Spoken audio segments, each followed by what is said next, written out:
Let him who would move the world first move himself. Socrates.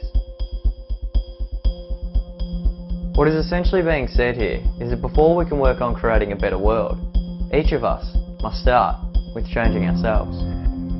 For you see, the world can never truly begin to change until each of us begins to change ourselves through our thoughts, acts and behaviours.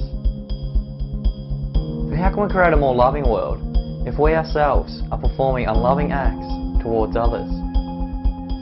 How can we bring about a more compassionate world if we cannot even show it for those around us?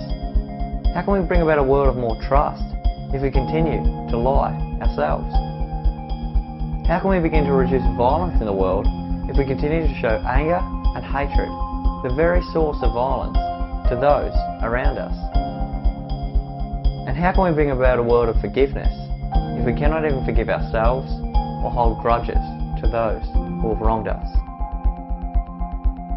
You see, most of us live very hypocritical lives.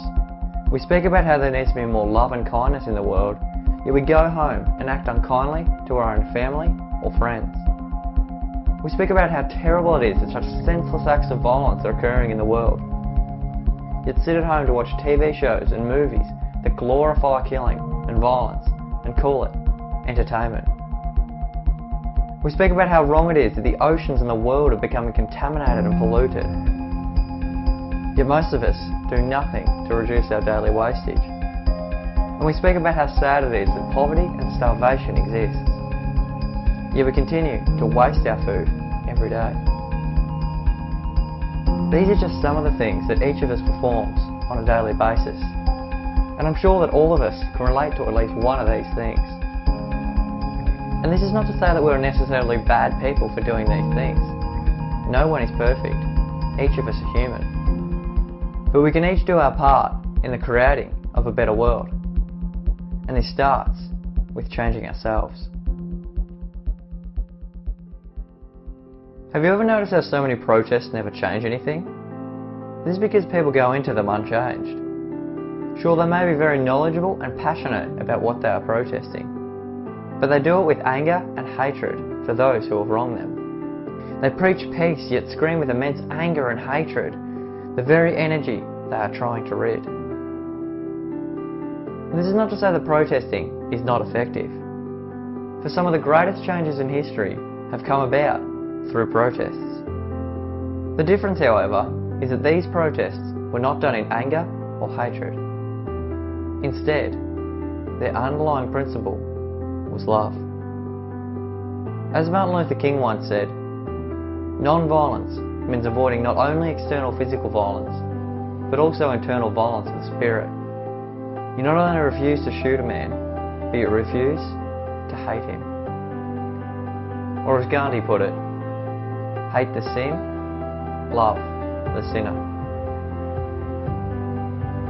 In other words, resist the wrongful acts of another, but do not do it with anger or hatred in your heart.